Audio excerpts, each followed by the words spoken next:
back, baby. We are back. Red Numbers Golf, the real first official video, I'd say. So to say, the real first official video. As you can tell, you read the title of the video, How to Get Recruited by a Division I Golf Program. Okay? We're going to go off to D1, D2, D3, the whole nine. Junior college, everything. Our main goal coming out of high school is getting to play college golf. Flat out. Flat out. So, let's get right into it. The very first thing, to give a broad perspective on what you have to do. We're going to start with 9th grade, freshman year. You need to be on point with your practice. Golf is not a sport where you can just play once a month. You need to be diligent in what you're doing. Practice, your whole practice regimen. You need to have things set up. Once you start developing good habits, it's going to feel like second nature. It's literally going to feel like second nature. So, your freshman year, your summer of 8th grade going into your freshman year, you already need to be playing tournament. You have to be playing tournament golf. You have to. You can't be afraid to play. You can't. You got to just jump in the mix. Just go ahead. Get in there. Get in there. Sign up. Get your parents to sign up for you and go ahead. Head in. Head in. Flat out. Now, your freshman year, high school wise, whatever your district is, whatever your region is, however your state tournament is, you need to be playing in that. And you need to be finishing. For bigger states, there's so many different sections that I found out, so many different regions and, things like that. In Delaware, it's only one state tournament. So, it's one big tournament that they really have. You have to be at least, if it's a 2-day tournament, which usually it is, you have to at least be, I'd say, top 30. You have to be able to make the second day. Your freshman year, you really should be finishing top 15, top 20, your freshman year of high school. Okay. Let's just say in a perfect world, you have a good season, you finish top 20 in the state. You finish top 20 in your state tournament. Not everybody has the access. Okay, and I understand this because I was one of them. I didn't have it like that. I didn't have the access to play AJGA tournaments. I didn't. So you gotta come up with other means to keep that competitive juices going. So if that means you gotta, any other tours that's out there, really, any other tours, I don't know, whatever tours in your area, play it. Sign up and play it for the summer. You need to be consistent with your golf game to really get there. You need to be consistent. All right? And it kind of sucks because on the East Coast, you can only play golf probably 8 months out the year. We're not in Florida. We're not in, Texas where it's warm. We're not in California where it doesn't snow like that. So it's a kind of a disadvantage, but even on your cold, even during those cold days, you gotta really find a way to keep your game progressing. You gotta find a way, and everything doesn't have to be so money oriented to where it just costs a lot, where everything just costs and costs, and it doesn't have to be like that. It doesn't. So sending emails out to coaches. This is the only way you're going to be able to get that relationship and to build that bond between the coach and you before you even enroll to school. Check me out. I'd say a good time to start emailing and start really getting in contact with the coaches is your sophomore, junior year. All right, you send your golf resume over, tournaments you played, tournaments you placed, your SAT scores, your GPA, all of it. Okay. everything up to date. Check in with the coach. You don't have to just send their resume and then never speak to them again. Email them in your spare time. It's 2023. Every 15, 16-year-old knows how to use an email. If you don't, have your mom and dad sit down with you. It's just that easy. It's literally that easy. Okay? Sophomore year, your game should be progressing. Okay? It should be progressing. Your freshman summer, going into your sophomore year, your game should be on the rise. Let's just say that. It should be on the rise. We went from low 80s your freshman year to now we're 77, 76, 75. We're around that area right now. We're really creeping up to par. Really creeping up. Okay. Sophomore year, you fire out. All right, boom. This is what we're doing. I have a swing coach. If you don't have a swing coach, go on YouTube. Find your favorite coach. Tap into what content they have. Look for specific things that you are doing within your swing, your short game, however you want to call it. Look for certain things and correlate that to your game. If it works for you, it works. If it don't, it don't. I never had a swing coach. Everything I learned was just my dad. And he wasn't really all that like great at golf. He was good, but he wasn't great, teaching wise. No, I kind of pretty much taught myself. So that's that. Sophomore year, 77, 76, 75. If you can start consistently shooting in the 70s during your sophomore year, sophomores are usually 16. If you can consistently shoot in the 70s your sophomore year, you're on the upwards trajectory. Flat out. Head start. Okay. Finishing top 10, finishing top 5, finishing top 3, winning your state tournament will really give you that boost. Okay. College coaches want to see that you're dedicated.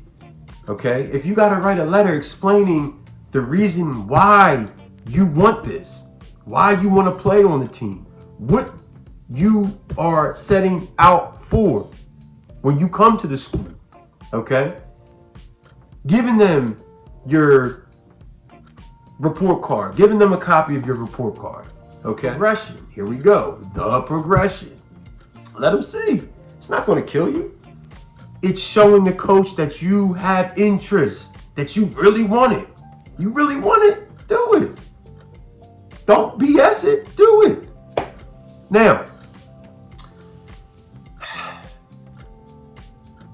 in-state schools, if you are looking to stay in state, which there's nothing wrong with staying in state. There's plenty of schools that are Division I that are in-state schools. There's 292 Division I programs. Okay, so there's quite a few Division I programs. We're not counting D2 schools or anything like that. You have your flat-out Division I and your Division I AA. Okay, I played D2 and I went to UMES, which was a Division I AA school, University of Maryland Eastern Shore, and the Division II school I went to was Benedict College in Columbia, South Carolina, at HBCU. Now, we're going to tap into that. In-state schools, if you know where these colleges practice, if you know where they practice, go. Show up. Show up. What's the problem? Are you scared? Show up. Yeah. Your heart gonna be beating out your chest, but this is what you want, right? In Delaware, I live in Delaware again. The University of Delaware's men's golf team and women's golf team, Division I school, they are playing at Deerfield. That's their home course, or their practice course is Deerfield, and also White Cliff. Any given day, you'll see the University of Delaware women's players or the men's at Deerfield. If I was 16, 17, something like that, I had the grades, the SATs, the game, and everything was aligning, the stars were aligning, I'd go right to Deerfield. I'd be somebody that would go talk to the players, interact with the players. You don't have to be buddy-buddy with them, but talk to them. Pick their brain. Pick it. They're not living your life. You're living your life. So, go over there. What did you do? Hey, I'm such and such. I'm trying to do this, da-da-da-da-da. How did you get to where you're at? How? There's usually 10 players on a team, on a Division I team. And there's about 4 to 4.5 scholarships. That's it. 4 to 4.5 athletic scholarships, full athletic scholarships. So if your game isn't there, it's there, but it isn't there, you're going to have to go lean on the academic side of things. You are. That's just what's going to happen. Okay? Now, you send your resume, and I meant to add this in. When you do send your resume over, your golf resume, put your social media on there. A lot of people like to hide that. A lot of people like to kind of push that to the back burner, but don't do that. That is who you really are. That's who you really are. What you post is who you really are. Flat out. Call it what you want, man. That's who you really are.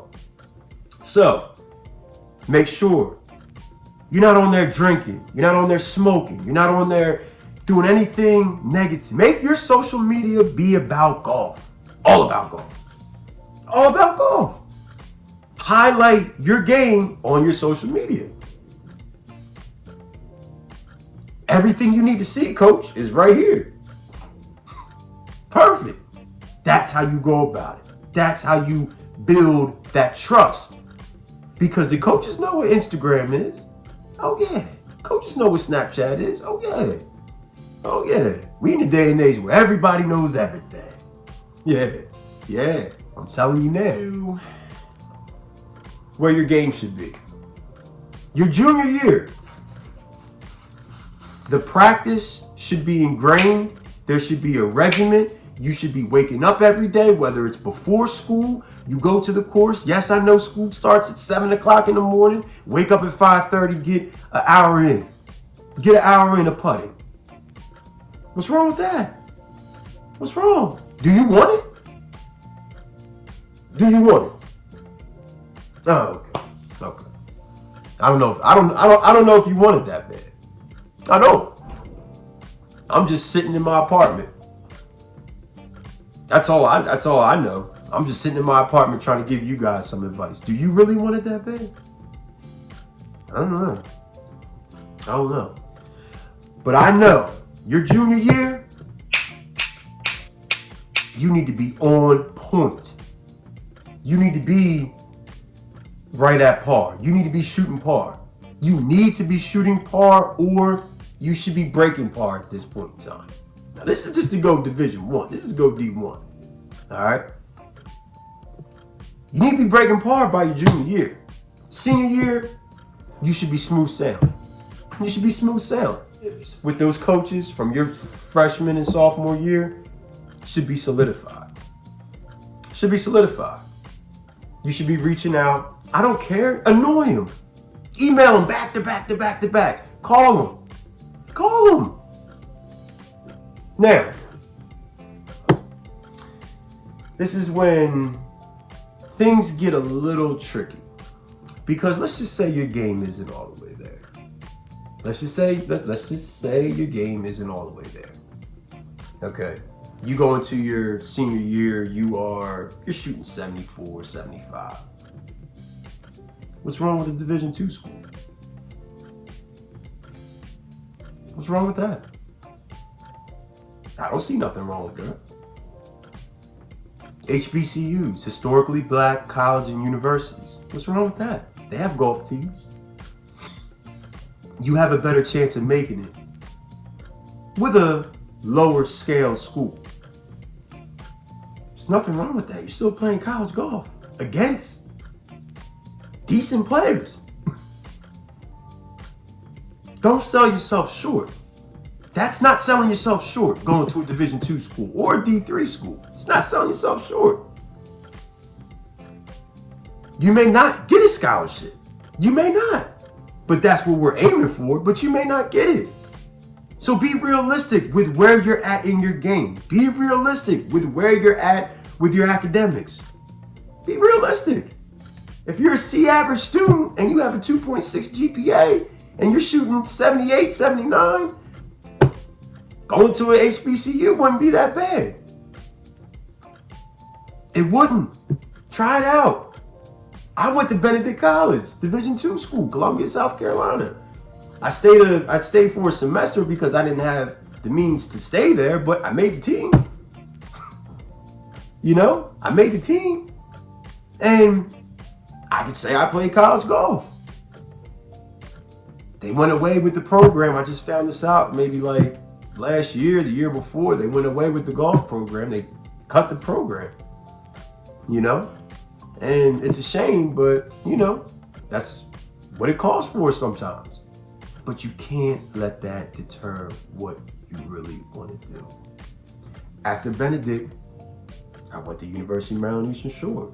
Was in the PGM program. So, I'm telling you guys, man, hone in on your game, hone in on your academics, y'all. Don't let up. Don't be afraid to speak up. Do not be afraid to speak up. Don't. I'm not living your life. He's not living your life. She's not living your life. Your mom and dad ain't living your life. If this is what you want, get to it.